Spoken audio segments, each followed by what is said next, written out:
Yes. What's going on, you guys? It's Wednesday night, late night. I figured I'd do an episode of Ask Weezy for you guys where you guys could ask me any questions that you have about any of the fighters on this card. UFC 273, 13 fights coming up this Saturday. It's going to be a banger, man. We got 2 title fights, 5 fights on the main card, 8 fights on the undercard, and we've got some debuts, we've got some titles, we've got a really good mix of everything, women's fights, men's fights, and a lot of really cool stuff coming up this Saturday, man. I mean, I can't wait for the Hernandez Fremd fight. I think that's going to be such a barn burner. I can't wait to see Mike Mallet make his debut here in the UFC. Looking forward to Piera Rodriguez making her debut against Kay Hansen. The return of Mark Madsen, the return of Hamzat Chimaev. There's going to be a lot of really fun fights on this card. I'm bringing my database as I always do. I'm bringing something else to the table today, something that I'm working on called the prop template. And what it is it's going to, I guess it's going to compare the implied probabilities of the betting lines to the percentages that each fighter brings and that they bring combined into a fight that kind of tells us when we're getting a little bit of an advantage over the books based on the implied probabilities of the line, the benchmarks of the finish rates of each division, and how the individual fighter stats compare against those 2 areas there, the probabilities, the lines, and the benchmarks of the division. And if we can find a little bit of value, I think it'll be a very useful tool. So I want to give you guys a preview of that today as well here on Ask Weezy. But I want to talk to you guys here in the chat because that's the whole point of this show, just to interact with you guys, answer any questions that you might have. We got my guy JSJ in the room, the first one in here. Big ups, brother. Good to see you. He's saying, "Oi, my question was whether or not any live betting spots stood out to you on this card. We know Jan is notorious for giving up early rounds and picking up things late." Yeah. I think one decent live betting spot would be in the Madsen Pichel fight. We've seen Madsen gas out when he wrestles. So if you see Madsen having a lot of success early with the wrestling and winning minutes in the first and second round, and he's having to go to takedowns over and over again, using that Greco-Roman, trying to throw Vince Pichel around the cage, we could see him gas out like he did in the Hubbard fight. And if that's the case, you know, you might want to lay a little bit of money on Vince Pichel. You might want to wait because it'll be probably more likely that that Madsen has success early with the wrestling. So I think that that's an interesting live betting spot. Kay Hansen round 3 is always super dangerous, you guys. So if Kay's lost the first 2 rounds and you think that she could pull out a 3rd round submission, you might be able to get her at really fat odds there in the 3rd round if she's dropped the first 2 to Piera. I'm going to be betting Kay Hansen by 3rd round submission at like plus 2,400 for a small, very, very small sprinkle. But she's finished a lot of fights in the 3rd round. So I think that that's a great spot to look at there. But for live betting, I think Jan, you know, I mean, if you're on that Jan side and you don't want to pay minus 500, maybe you try to grab him after the 1st round when you can get a little bit better odds on him because he usually does, like Jazz says, you know, kind of work his way into the fight, you know, see what his opponent is giving him. He kind of just figures out his opponent, manages distance, figures out what's working, feints, all that stuff. So yeah, it's probably not a bad idea to wait on Jan too, if that's what you want to do. Octeris in the room saying, "Oh yes, Weezy, let's go. What kind of tequila do you prefer in your Paloma?" I usually drink something called Libe Lula tequila. It's dragonfly in Spanish. Really good reposado tequila. I also like let's see. I mean, like Patron, I like to drink straight. I'm not going to put that in a drink. But yeah, I like the Libe Lula. There's another one right now that we've got that I can't remember, but we do like Espolón is a good one for drinks. You know, for mixed drinks, you want to use like the mid-range agave tequilas rather than the like the high end stuff. You want to be sipping that, especially if you're a tequila fan. You want to really enjoy the really good anejos and stuff like that. But yeah, Espolón is a good one. Libalula is a good one. Fantastic. Thank you, Octeris. Mark Schillingberg saying, Weezy, oi, do you make all your bets prior to fight night or do you fire as they go? I like to get a feel for the night and how things are going and bet accordingly, but sometimes I overexpose myself like that. I always try to get my bets in as early as possible to try to beat line movement. I make my reads early in the week. I find out if there's any value in any of the lines, and then I try to pick my spots there.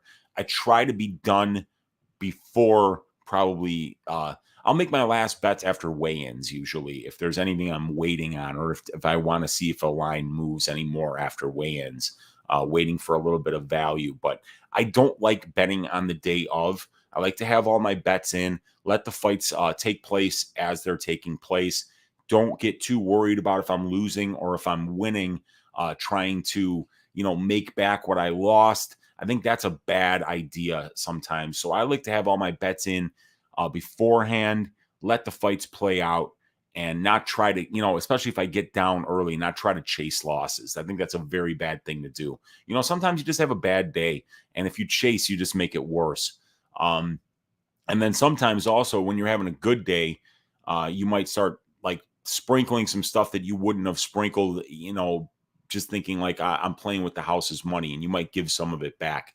So, I do tend to, Mark, try to get it all out of the way by midday Friday. And by Friday night, I'm already starting to work on the next card. But that's kind of how I do it. Everybody's got their own little process.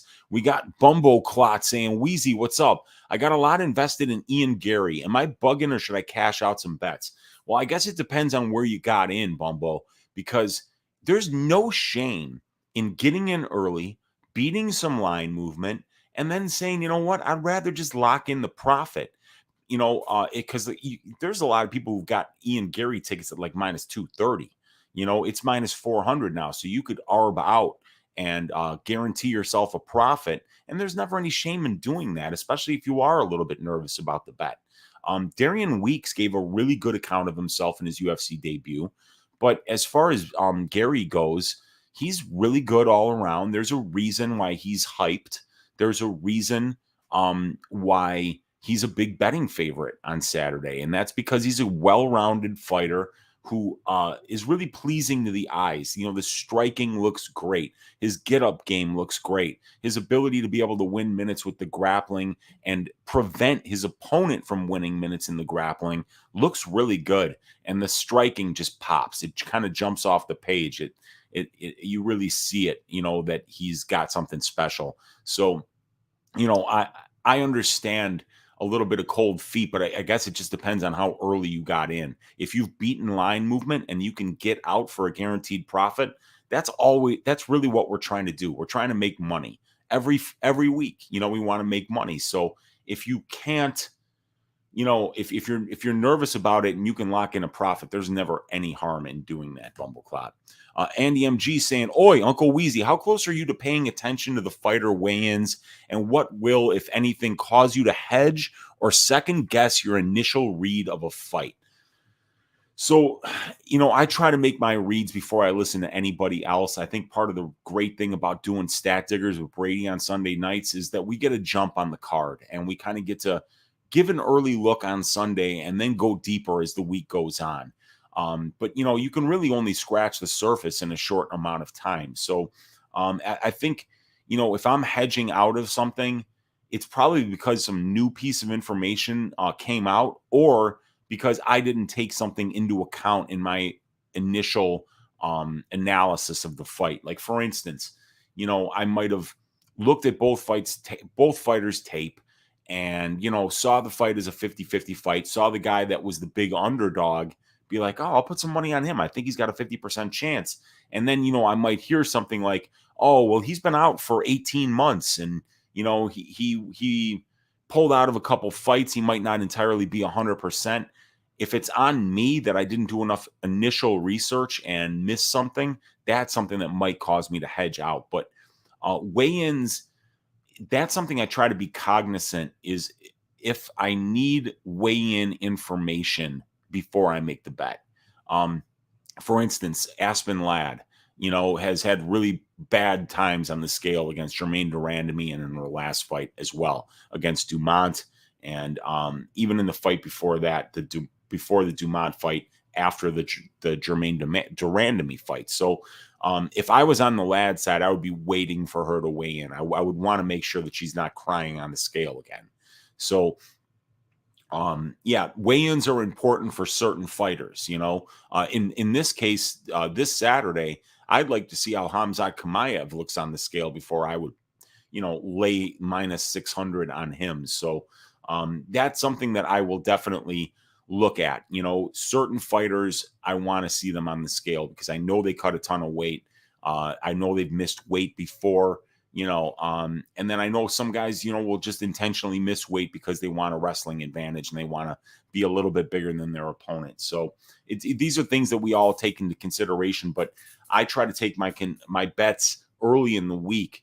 And if there's something that I feel like I have to wait until weigh-ins for, I'll absolutely just wait and then make a decision after I see what I see at weigh-ins. Mark saying that was actually my other question. If the hype on Gary is real, I watched his fights. He looks legit, but I don't know much about the competition. Well, that's why you bring him to the UFC, because now they're going to be facing UFC level competition. And Darian Weeks, while he only has 6 professional fights, I believe he's got at least 15 amateur fights. So he's pretty experienced. He's been around, and he comes from a wrestling background. So we're going to see Gary. I know the wrestling is much better in the United Kingdom than it was, around the time that mixed martial arts and the UFC started. But, he's going to be tested against an American wrestler. And, that's a test that he's going to have to pass. And we're going to find out on Saturday. But I think Weeks is live at the current line. I think it's probably worth a little sprinkle to bet on Weeks here because he is a good wrestler, because he did give such a good account of himself against Barberena.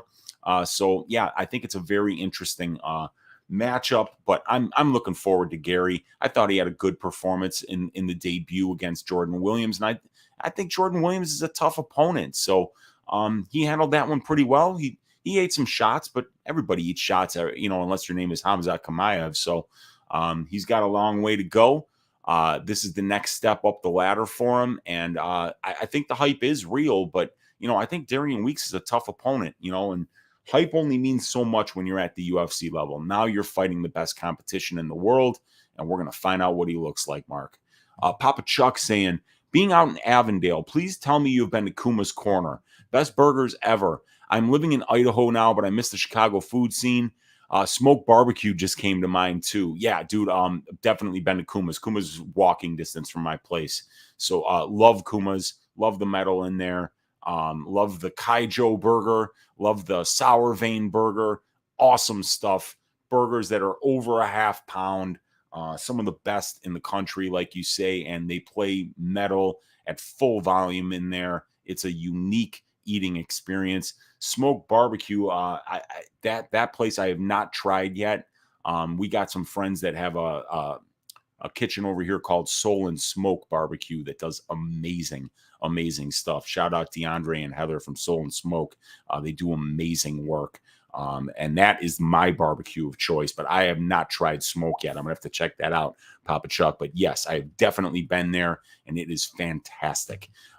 Charles Smith says, hey, Uncle Weezy, what's up, Charles? Good to see you. Banana Boat Float saying, let's go.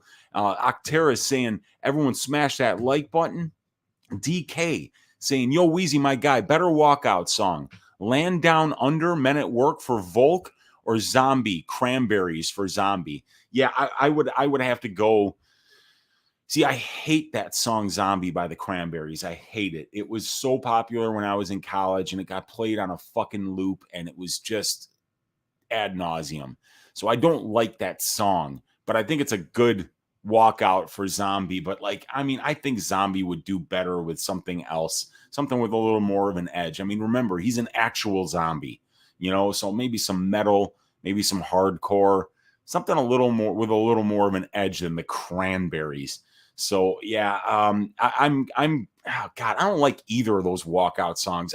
I remember the fucking Land Down Under song when I was a kid by the Men at Work, and that was another one that just got played into the ground. I'm not a fan of either of those, man. I don't know who's got a good walkout song that I like.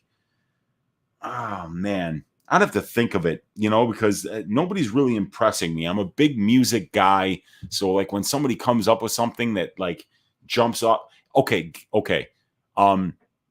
Brave 50, Anton Turkali came out to 9 to 5 by Dolly Parton. That was one of the best walkouts I've ever fucking seen.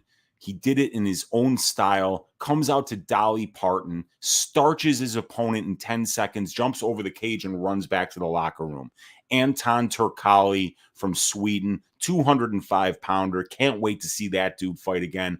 9 to 5 by Dolly Parton. Best ever walkout song that I've ever heard at a mixed martial arts event. Jay saying, seems to me there's a reverse height advantage at 125, 135. Is there any data for this?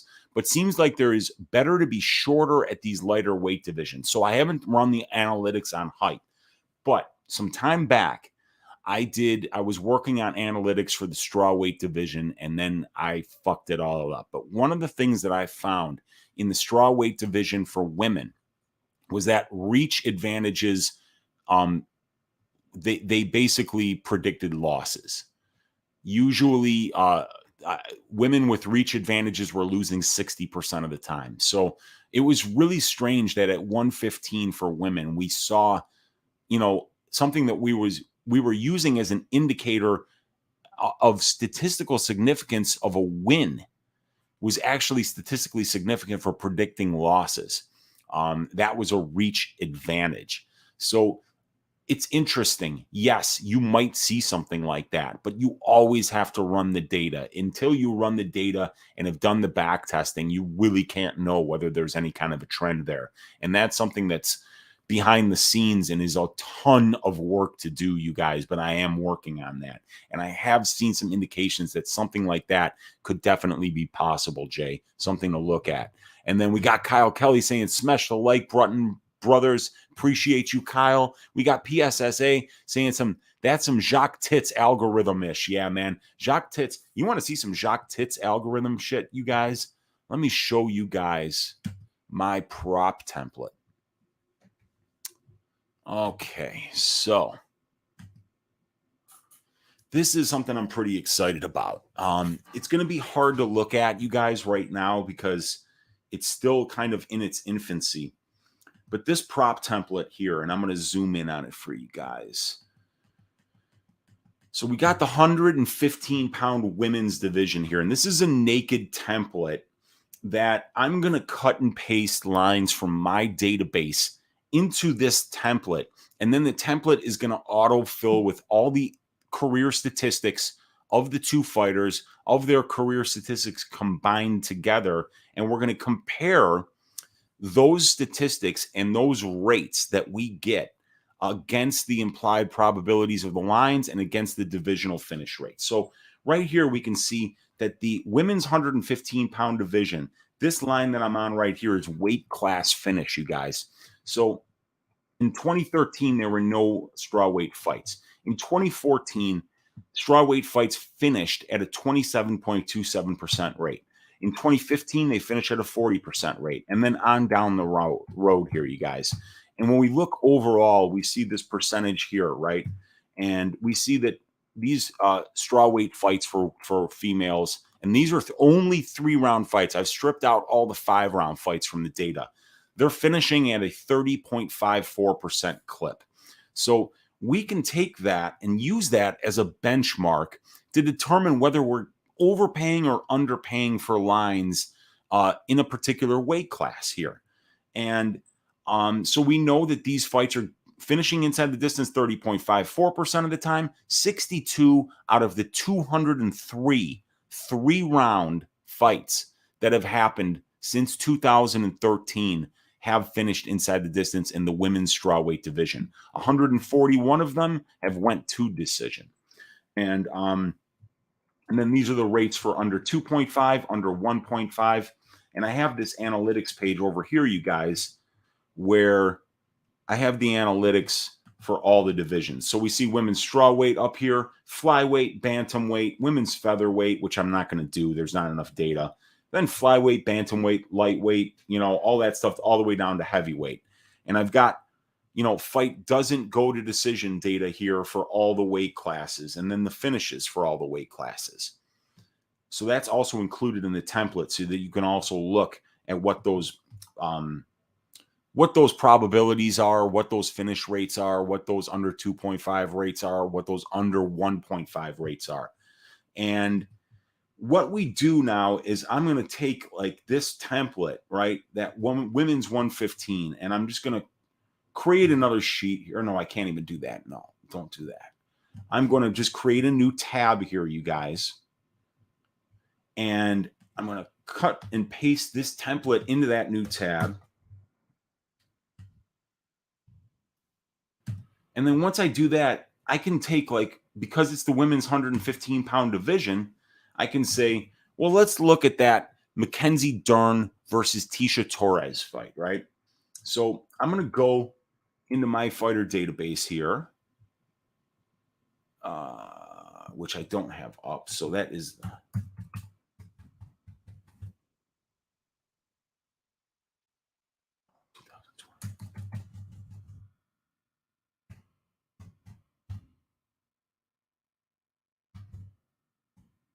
Okay, so I'm going to take, I'm going to find Dern's data. I'm going to find Torres's data. I'm going to cut and paste it into the template, and then all these stats are going to autofill. And then what we're going to do is we're going to go, and I'm going to get to the tab here. So this is the women's 115-pound tab here, and I don't see the names, so I'm just going to start searching for them. So Torres. There's Tecia. So I'm going to take Tecia here, Control C, and then we're going to cut and paste her into the template.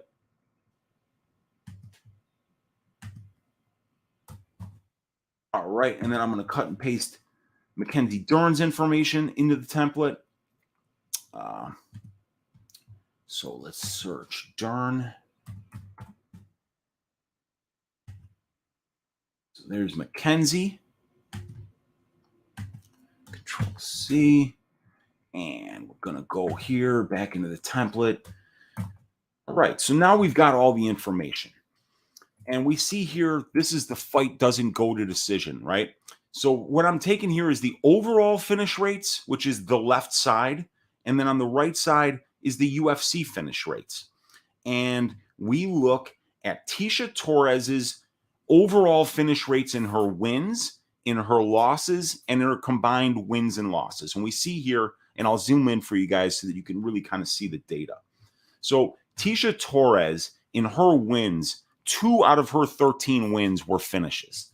For Mackenzie Dern, it was 7 out of 11 wins were finishes. So we see here combined 9 out of 24 of Torres's and Dern's wins were finished inside the distance. That's 37.5%. Now, this versus DFR here, that's versus the divisional finish rate. So they're finishing their fights 37.5% of the time combined, 9 out of 24. And the divisional finish rate is 30.54% of the time. So we're just comparing the win finish rate to the divisional finish rate. And we see that combined in 24 fights, Torres and Dern are finishing at just a little bit better than the divisional benchmark here. And then what we can do, you guys, is we can start putting these lines here in the betting lines. And then when we put the betting lines into the template, what's going to populate is versus the implied probability of the lines as well. So I'm going to go over here to best fight odds, and I'm going to find out, I'm going to refresh the page, and then we're going to find out where this line is for fight doesn't go to decision. So right now the fight goes to decision is minus 146. Fight doesn't go to decision plus 106 on FanDuel. So I can do 106 here, and then I could do minus 146 here, right? And that tells us that the implied probability of the plus 106 line is 48.54%. And then now that's going to populate in all these versus implied probabilities. And we can look here now at the UFC finish rates. And in 22 combined fights for Tecia Torres and Mackenzie Dern, 6 of those fights were finished inside the distance in wins and losses. So that is a 27.3% finish rate. That is less than the divisional finish rate, which is 0.033. And the implied probability of a finish in this fight is 48.54%. So when we take that 48.54% and subtract the 27.3% here, we see that we're overpaying by 21.3% if we say that this fight is going to is going to finish inside the distance, because we see that only 6 out of 22 of their combined fights, whether they've won or lost, have finished inside the distance. So that's 27%. The divisional finish rate is 30%. That's below that. And the implied probability of this fight finishing is 48.54%. So see how that's coded in red there? It means we should probably stay away from that bet. It means that there's not much value in that bet when we look at it against the finish rates for Dern and Torres combined, and when we look at it versus the divisional finish rate, which is 30%.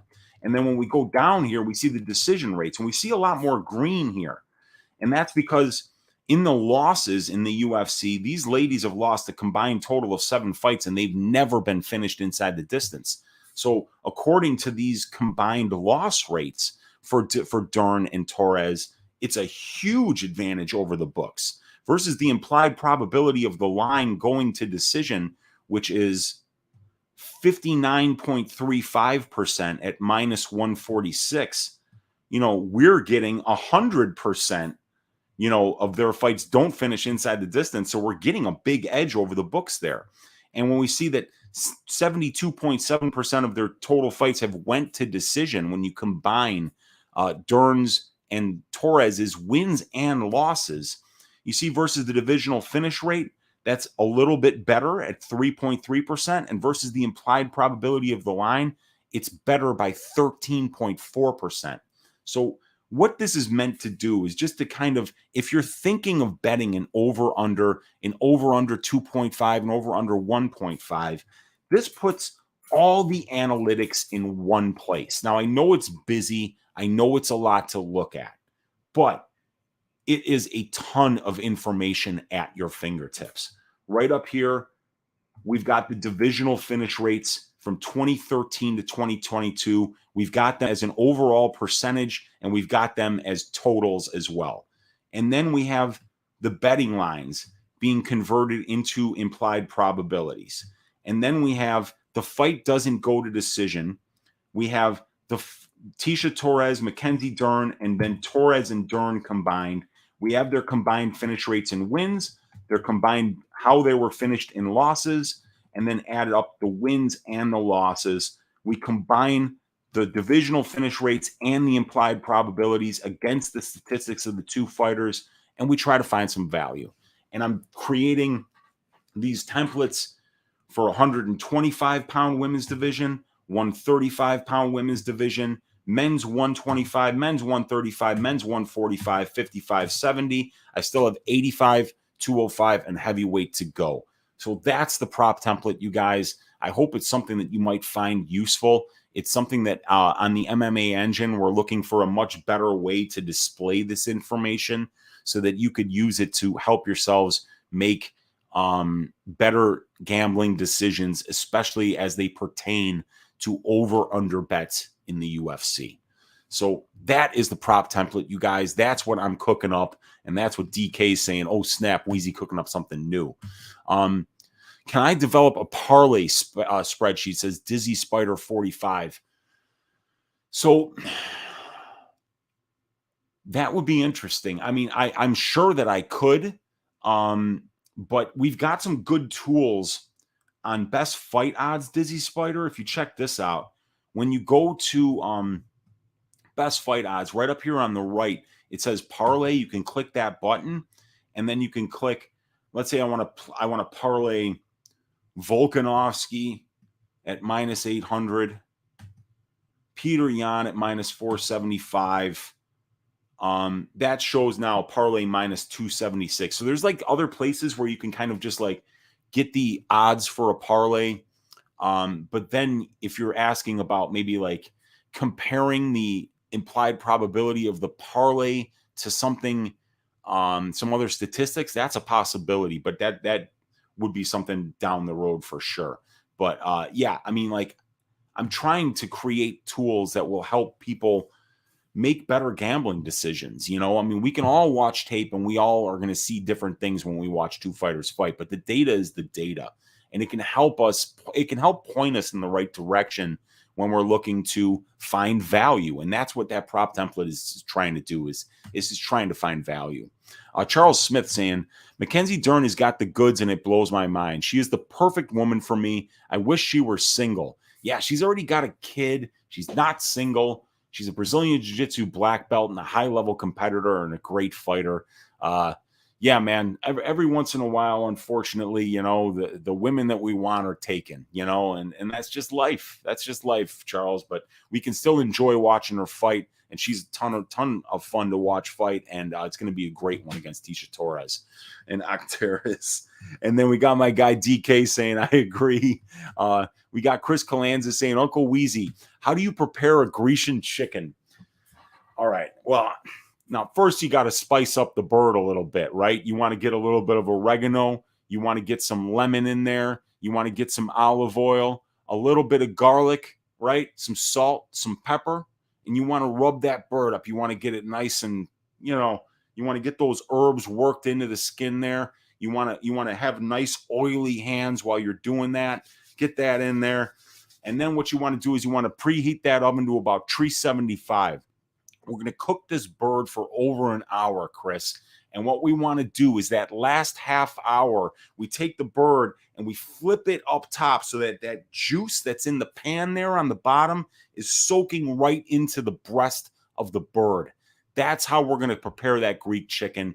We're going to do it with some Greek potatoes and some rice as well. It'll be an absolutely delicious meal. That's how we do it, Chris. Good to see you, brother. We got Kyle Kelly saying, which fighter would you pick as your VP when you run in 2024?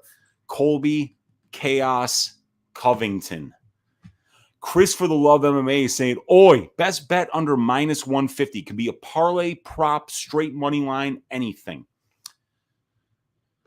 How about Uncle Weezy's ass shaving of the week? How about Alexei Oleinik, the money line at minus 113? Or no, let's just say Alexei Oleinik, money line, minus 113.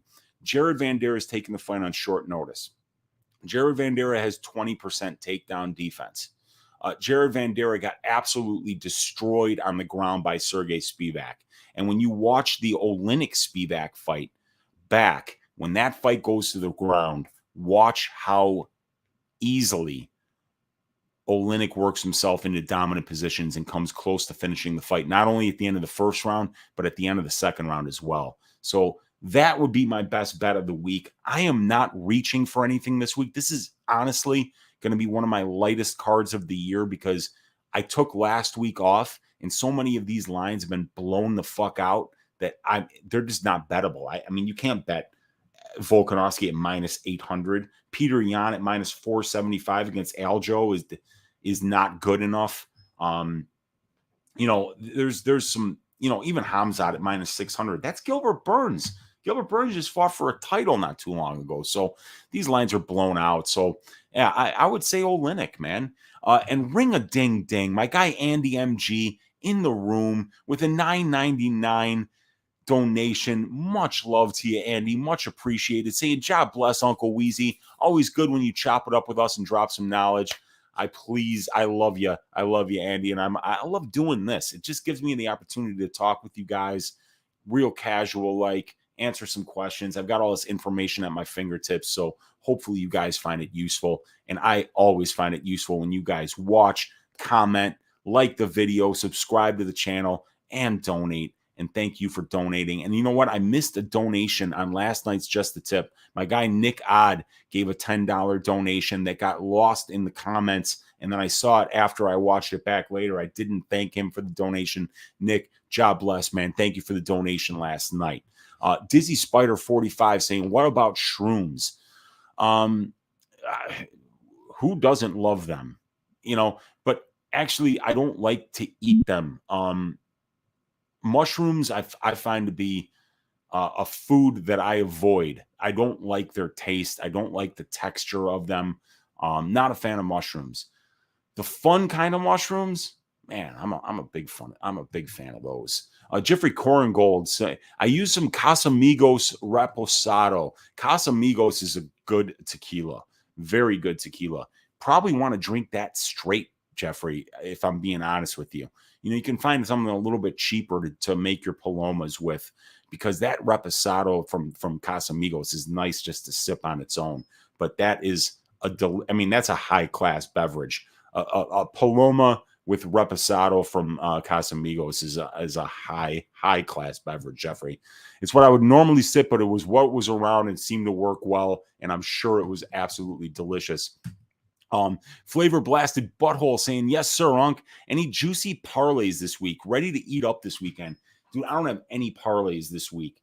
What I would parlay this week, you guys, would probably be that Khamzat Burns fight doesn't go to decision. I think that's a parlayable line. It's better than minus 300. Let's see here. Fight doesn't go to decision, sitting at it's minus 250 on DraftKings. I think that's a good parlay piece. And then you could parlay that up with whatever you're feeling good about, whether it's Volk or whether it's Jan, whether it's, some of these other Ian Gary, whatever it is. I'm staying away from the parlays this week.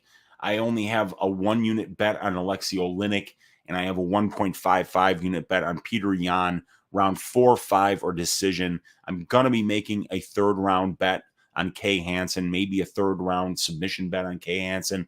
I'll probably play Pichel round 3 at plus 1,600 a little bit.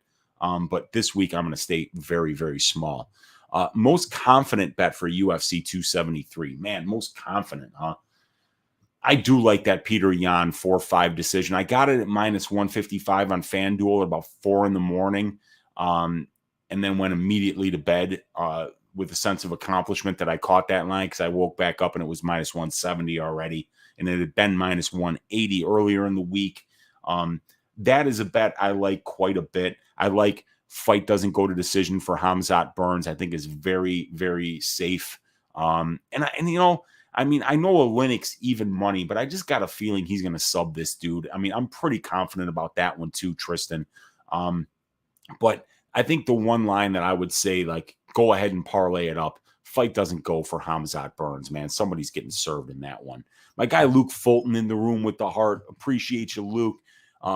Jeffrey Coringold saying Ian's striking defense, though. Yeah, he didn't show great, but he's working on it. He's a young man. He's got his whole career ahead of him to work that out. And Weeks has power, but I think he's gonna have to worry more about Weeks' wrestling. And then Jeffrey Coringold saying it's like mine doesn't exist. Well, it exists. It's gonna get better. He's young. These are lessons he's gonna learn in the cage, and he's gonna work on them outside of the cage. Striking defense is something that you can absolutely work on and get better at. And I think Ian Gary will. And Jordan Williams has got really good, accurate, powerful hands too. So we got to remember, this is his first UFC fight that he just had. He got caught a couple of times in it. It's no big deal, man. He won in the first round. He's on a roll. He's looking good. Has Pereira ever been close to being subbed or caught in a lot of sub attempts? So one fight that I saw for Pereira Rodriguez was she got caught on bottom very early in her career. So I don't know if it means anything now, but in this Lina Franco Rodriguez fight, she wound up underneath that woman a few times and had a lot of problems with her. But I haven't seen her in a lot of submission attempts. Svetlana Gotzik is a woman who gets arm bars on the regular. So if we look at Svetlana here, win armbar, win decision, win armbar. So she's got a few arm bars, but she did not get an arm bar against Piera Rodriguez. As a matter of fact, that fight went all 5 rounds, and Piera got the win via ground and pound in the 5th. So Piera can swim on the ground. Kay Hansen is a Brazilian Jiu-Jitsu brown belt, 10th planet system. She's very tricky. She's very good. That's not to say just because Piera didn't get subbed by some of these other ladies that she's fought. She's got 2 fights against Soromova, who actually Kay Hansen has fought. Kay Hansen lost to Magdalena Soromova via split decision. This is Gotzik, though. This is Gotzik, who fought Soromova twice. But Piera has a decent ground game, but I think her hands are better. But these women that she was fighting were good grapplers, and I didn't see any of them have Piera in serious trouble on the ground. So I would say no. But I think that Kay is going to be a different challenge. Kyle Kelly saying, I think a sneaky play is Rocky by knockout, especially since the weight cut is always hard for Aspen, and GDR knocked her out, and she doesn't have murderous power. What do you think? So I think that Rocky is going to be the much better striker here. I don't like what I see out of Aspen Ladd striking. Hang on just a second, guys. So I think that Rocky's going to really thrive on the feet. But I also think that Rocky can thrive in the clinch as well. And I would not be betting Rocky to win by knockout. You guys, Rocky has, in the UFC, never knocked out one of her opponents. She has 10 wins in the UFC, 7 are by decision, 3 are by submission. And in her career of 21 fights, Rocky Pennington has only knocked out 1 opponent. And Aspen Ladd has been knocked out in 1 of her 2 losses, but Germaine Durand to me is one of the best female strikers on the planet Earth. And like you said, all right, so here's what we'll do, Kyle. If Aspen Ladd is crying on the scale on Friday, then you can take that shot. But I'm telling you, you need to be getting like plus 800. You don't just bet knockout props in women's fights from women who have never knocked anybody out before at the UFC level. Unless you're getting like better than 10-1. Pennington by knockout is right around 12-1, 11-1. So yeah, if Aspen Ladd's crying on the scale, maybe take a shot. Weezy, what the fuck is Paulo Costa smoking on Twitter? We need some of that. I have not seen what Paulo Costa has been doing on Twitter. But if he's not sharing with the rest of us, that is not nice. He should absolutely be sharing whatever he's smoking with the rest of us. Smoke, I'm right by there. It's Ekbek. I got to try it because I know that there's one over at Grace and Pulaski, I want to say. And I always see a line out there, so it must be damn good, man. Octera is saying, I've been really surprised by the line movement on Mickey Gall versus Mike Malott. Seems like people aren't respecting the veteran in Gall. Yeah, so Malott, I was listening to Lucrative, James Blissett talk about, he thinks that Mickey Gall is the most mispriced line on this card, and he was bringing up variance, and it's an excellent point. That's why James Blissett has made tons of money, betting on MMA, because when you listen to the guy talk about his process, you know that you're listening to a professional gambler. You're listening to a guy who is taking his personal bias out of things and looking at it as somebody who's trying to identify value. So I'm a bit surprised by it too. When we look at how, and a lot of the other cappers have been saying this, so I hate to do the echo chamber thing, but let's look at how much Mike Mallett's been fighting, you guys, because according to my spreadsheet, Mallett has had 8 fights in 11 years. So that's that's completely inactive, and that's a huge red flag. And then so we've got Mallet not fighting much, right? And then we look and we see these fights, so the last one against the Risky, 39 seconds, then a minute 42, and then a grappling fight, and then we had 36 seconds back in 2017. So after the draw in 2015 in September, we go all of 2016, all of 2017, all of 2018, all of 2019, all of 2020, all of 2021, half of 2022. So that's 6.5 years, you guys. And in the 6.5 years, he's fought for 39 seconds, a minute 42 seconds, and 36 seconds.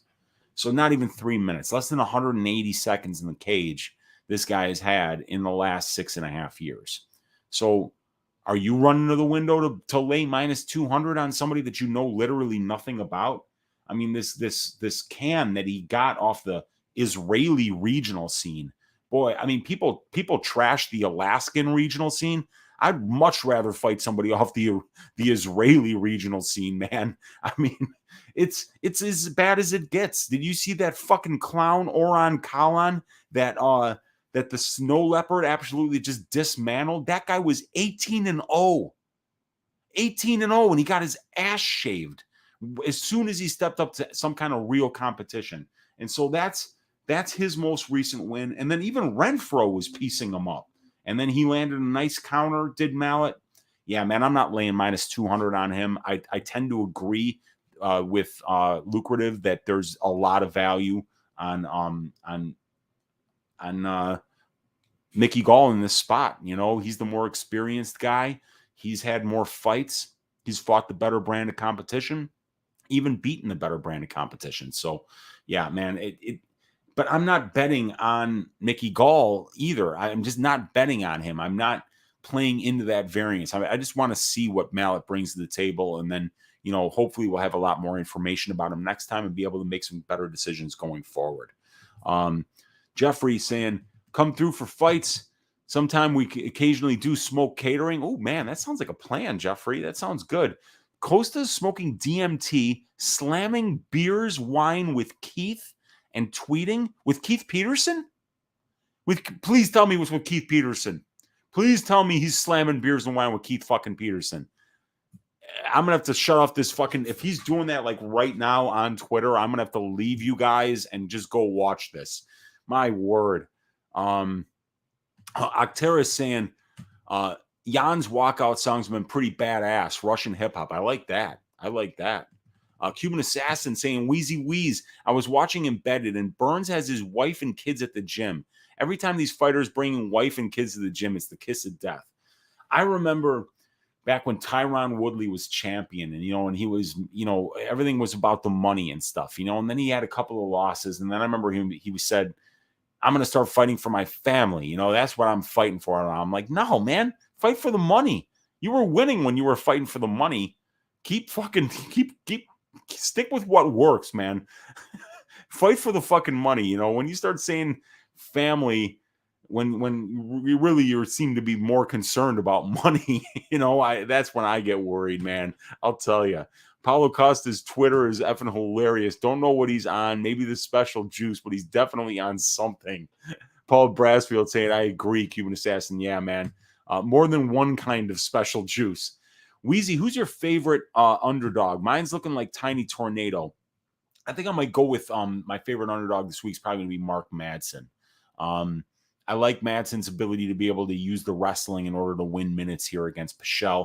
Pichel has shown 26% takedown defense over his 9 UFC fights. So, Pichel's the better striker, but we just saw Madsen win a striking match against Guida. So, I think that Madsen's got a nice jab. I think he's getting better even at his advanced age, and that wrestling is certainly fantastic. Uncertainty saying, I also would like to know who's Weezy's favorite underdogs. Yeah, I'm going to go with Madsen. I think Weeks is actually kind of live. But other than that, man, I'm having a hard time finding one. Jay saying, thanks, bro. I think a possible reason for that is that the lighter divisions fighters pack more muscle, longer, taller, are drained out and lean. Garbrandt versus France. Yeah. Weight cutting is such a huge part of this sport. And, it works better for some people than others. Andy saying, that's an awesome spreadsheet, Weezy. Really impressive. Thanks, dude. I appreciate that. You're evolving, Unc. You should be called the Uncle Bookie's fucking Excel Nightmare Weezy. I love it, man. Hamzat double champ by end of 2024. Certainly a possibility, Kyle. Certainly a possibility. Sounds like that percent for fight doesn't go to decision and relies all on Dern submission. Yes, it does. That's basically what it is, because you can look at those numbers and see that Tisha Torres isn't finishing anybody. Only Sam Hughes on short notice, really. So, yeah, and I mean, against somebody like Dern, who's won 5 rounds of Marina Rodriguez, she's very durable. She can definitely take a shot. Yeah, it just basically looks like if somebody's finishing this fight, it's going to be Dern by submission. But Tisha Torres has never been finished in her pro career, and the women that have beaten her are champions. So if those champions aren't beating her, I don't know if Dern's going to take her to the ground and submit her. But that's why I like that fight goes to decision, and the spreadsheet agrees that there's a lot of value there. Actera is saying, very smart way of comparing the odds makers' implied probability versus the existing stats. Thanks, man. I appreciate that. That's the whole point of this thing, and that's where we find our value. Tony Trill saying, plus I think Tisha tied a tornado, better chance in decision situation. Well, yeah. Tisha's won a ton of decisions in her career, so she's clearly somebody who knows how to win minutes in the cage. So, Tony, absolutely, man, I agree with you. Live chat equals live chat greater than top chat trust. Yep. Daz Files, what's up, dude? Good to see you in here, man. It's review saying most overrated fighter right now. Most overrated fighter. Oh boy, that is a good question. Paddy Pimblett, just on the pure. I mean, I love Paddy. I think he's hilarious. I think he's fun, but I mean, I don't think he's fighting for a title anytime soon. And he's getting very hyped up. I don't think there's enough hype right now on Ilya Topuria, man. That guy is scary. One of my favorite fighters is JSP, Jonathan Pierce. Love the way that guy goes about his business. But overrated fighters, man. God. It's a good question. I'm having a hard time thinking of that. I mean, like Paddy Pimblett just on the hype and stuff like that, but I don't think people are taking him seriously like he's going to be winning championships. And if I were him, I wouldn't be taking a fight against Topuria. I'll tell you that. Zhang Li saying, Uncle Weezy, best 2 underdog money line parlay. Underdog, I would never parlay underdogs, but since you asked, Kay Hansen's an underdog. I don't hate Kay Hansen at underdog odds here. I like Olynyk at even odds, and I like Madsen at slightly plus money. So pick 2 of the 3. Hansen, Olynyk, Madsen. Those are the guys that I think are my favorite dogs this week. And we've got Mark saying, did you see Colby was calling? Yeah, Kamzat cum shot. There's a fun next fight, maybe. Yeah, I don't know, dude. Let me tell you something. If Hamzat does to Gilbert Burns what everybody thinks he's gonna do to Gilbert Burns, dude, these guys, I think all their phones are gonna break. I don't think they're gonna be picking up calls because they know every time that phone rings, if you're Colby, if you're Kamaru, are they gonna say, hey man, it's Hamzat next, and these guys are getting older. Kamaru's already kind of like talked about when am I going to hang him up, he's got knee problems. Colby's talked about going and wrestling in the WWE or whatever they call it now. Fuck, man. I don't know if anybody wants to fight this dude. He is so scary, dude. He is so scary, but that would be an awesome fight. So I said, if I were to take 2 attributes, right? I would pick 2 attributes to beat Hamzat Chimaev. I would take a fighter that has the best conditioning and tremendous durability. because I think if you can last 7.5 minutes with this guy, that might be the Achilles heel, because this guy doesn't pace himself. We don't know how good his conditioning is later in fights because he's dusting people so early. So I think that Colby, it kind of fits that mold. And, I think also having good takedown defense is very important, because that's something that certainly Kamaru and Colby certainly both have. So I think those are the two best guys that have a chance to beat him, because Burns he isn't durable and he doesn't have fantastic conditioning. So I think that this is going to be Hamzat all day. Tony Trill saying, if you like Volk, wouldn't it be smart to go half and half on TKO decision props? Dude, I don't think it's smart to bet Volk at all. I think he wins this fight, but at minus 800, I just don't get in the business of betting guys that are that big of favorites. I just you have to be exactly right, and even when you are, you don't profit much. So it's something I'm just not betting Volk this week. I think he easily wins the fight. I'm just not betting him. Bailey saying, Weezy, I don't know if this question is off topic. UFC 273, but what should be next for Alex Gustafsson after Big Ben was released by the UFC? Almost a 2-year layoff. Yeah, I get the feeling that Gustafsson, the only reason that they're looking for a fight for him is because he still has fights on his contract. I don't think anybody cares about Alexander Gustafsson anymore. He's been away for so long. The last fight was at heavyweight. He just doesn't look like he belongs there.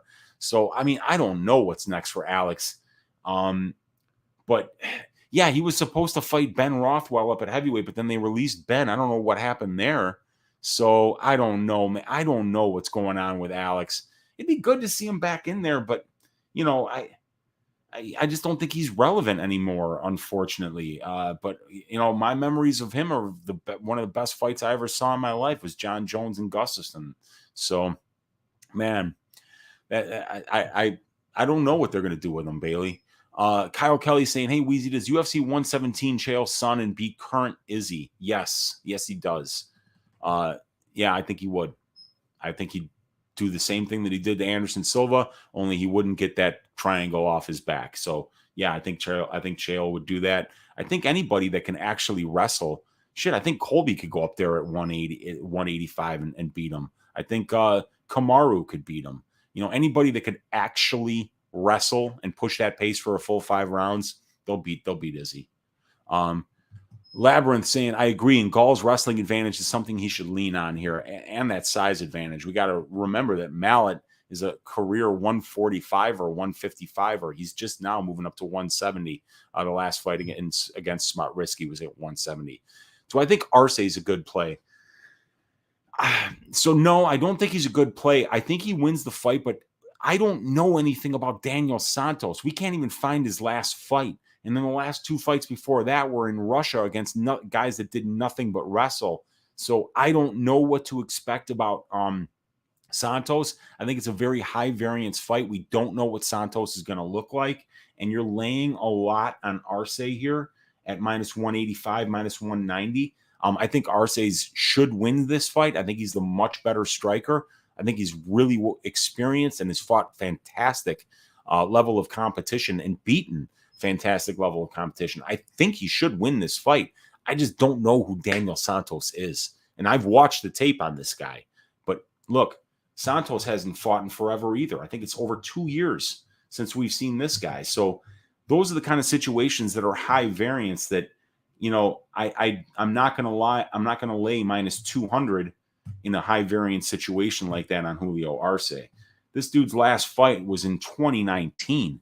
And it was against a guy that hasn't beaten anybody, a guy from Kyrgyzstan, Junazov, who hasn't beaten anybody. So I don't know. And then we couldn't even see the Fantini fight, I don't think.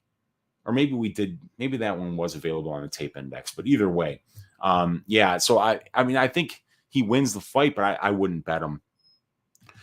Flavor Blasted Butthole saying might have to cook up a greasy 5 or 6 legger this weekend and just enjoy the card. Yeah, man. Might as well, dude. There's some great fights, dude. And then Kyle Kelly saying most underappreciated capper in this business. You deserve just as much subs and views as those guys. Cheers for the hard work, Hunk. Thanks for hanging out, Kyle. I really appreciate the kind words, man. It really means a lot, dude. Must see fights entertainment wise. Yeah. Come shot. Haha. And my guy Tajik Bey in the room. What's up, dude? Good to see you. We got Viagra dealer saying he's always had knee problems. Yes, he has. Let's see. I'm doubtful of Kamaev's ability to keep the pace up in round 2 or round 3. Yeah, we'll have to see him actually do that. Viagra dealer saying it's only 2. He's gonna shit himself. Kamzat will walk him down. Yeah, I think so. We got my guys Luke in here. Is Mackenzie Dern's accent real? Damn, dude, you're putting me on the spot, huh? Well, you know what, dude? So, okay, let me tell you a story. A little story time with Uncle Weezy. Friend of mine in college, right? Fraternity brother of mine. He grew up in Naperville, but then when he was a senior in high school, his parents moved down to Texas. So he did 1 semester back home in Naperville and then 1 semester in Texas. And he would go back home to Texas after during breaks for school, right? And this dude was coming back sounding different because he was in Texas and we were all in Illinois, and he was just hanging out with his Texas buddies. And sometimes when you're hearing other people talk, you kind of start to talk like them. A lot of people that are good at languages, for instance, are really good at imitating. You just imitate other people, and because they are already speaking the language correctly, you just imitate them. So, maybe she's just kind of imitating the people that she's closest to. And when she's in the States, she sounds American. And when she's in Brazil, she sounds, she's got that Portuguese accent. I don't know, man. I do know that Mackenzie Dern has been all over the place, and she speaks a couple of different languages. So if she wants to change that accent up, man, that's none of my damn business. What we got to concentrate on is the fact that Brazilian jiu-jitsu in the cage is absolutely savage, and you don't want to go to the ground with this woman. And if don't pull a random Marcos or Hannah Cyphers and jump into that guard voluntarily, ever. But good to see you in here, Luke. Thanks for hanging out, brother. A Viagra dealer saying, and he's Hamzat teammate. Nah, he's a legend. And we got David saying, yo, Weezy, I asked on the DK show, but would love to hear your thoughts on stacking the title fights on DK. Yeah, man, I don't stack title fights, you guys, unless I'm only trying to beat like one person, Otherwise, in tournaments and stuff, I'm not looking to stack those fights. I'm looking to find an underdog with a chance of winning. So I don't do it and Monk basically summed it up perfectly. Unless there's like 8 fights on the card, 9 fights on the card, then it's probably not worth stacking. And Viagra saying, hell yeah, I think Chael would beat him too. Yeah, I mean, he was such a good wrestler, dude. Mark saying, I don't think Khamzat should get a shot at Usman without going through Colby first. If he could pull that off, then he gets Usman. Meantime, Usman Edwards. Thoughts? Edwards is a big, well-rounded Brit. Yeah, let's see. Yeah, I mean, Edwards, my God. I don't know about this guy. I mean, he's good. He's a very, very good fighter. It's just that, I mean, God, it's hard to make a case for Leon Edwards, but I guess that's just where the division is right now. You can't just keep making Colby and Kamaru fight each other. So, maybe we should see Leon get that title shot. But I mean, I don't know. I don't know who else deserves it at this point, too, so I'm not going to stand in Leon's way. Yeah, man. Edwards has got really nice boxing. I mean, he could be an interesting challenge for Kamaru. If Kamaru doesn't wrestle, I think that could be very close. Viagra dealer saying, bro, Weezy, you speak facts, not feelings. Appreciate that. Mark agreed, since we need to see his cardio in 5 rounds. Yeah. Daz saying, just took fight, doesn't go to decision for the Santos Arce at plus 115. Seems wide line, but why, I wonder? I don't know, man. I agree with you there. Arce has finished 4 of his 5 fights inside the distance in the UFC, and this guy Santos is throwing heat. So I don't see these guys wrestling much here. I think that they're going to be in the packet, trading, throwing heat, and I think that somebody's going to get knocked out at plus money. I think it's a pretty good play. Dazfile saying, total stake $25, odds plus 115, potential payout $53.75 to go the distance. No. There we go. There we go. Rick Sanchez saying, love you, Weez. Let's cash this week. Let's do it, Rick. got the smartest physicist in the world right there, probably in the galaxy, and Rick Sanchez. Shout out, Rick. Mark Schillingberg said, really appreciate all the time and hard work you put into this, Weezy. Thanks. I'm so ready for fights. It seems like weeks since we've had fights. Yeah, man, we're back, baby. We're back. Is Usman a pussy for training Burns for cum shot when he's hurt with a hand injury? Nah, man, I'm never gonna call Kamaru Usman a pussy ever in my life, dude. I don't know. Kamaru, he's got nothing left to prove at this point. This guy's so fucking good, undefeated in the UFC. He's, defending this belt over and over again. A couple of 5-round wars with Colby. Yeah, he can do whatever he wants. It seems like Kamaru's kind of cleaned out the division, so you can't really blame the guy if he's getting a little bit bored at this point. But you guys, it's 11:37 Central Time over here. I've got a headache. I've been busting my ass all day.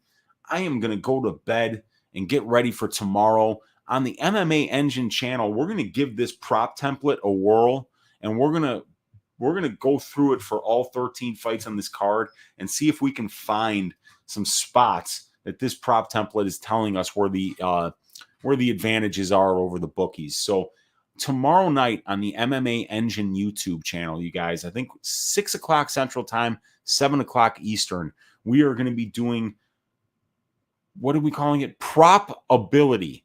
So we're going to do props, compare them up against the probabilities of the lines, and try to find some value on the MMA Engine YouTube channel. Me and my man DFS by the Numbers are going to take care of that. So stay tuned for that tomorrow. Hit that thumbs up on the way out. You guys, if you haven't subscribed to the channel, please do that on your way out. If you haven't subscribed to the MMA Engine YouTube channel, please do that on your way out.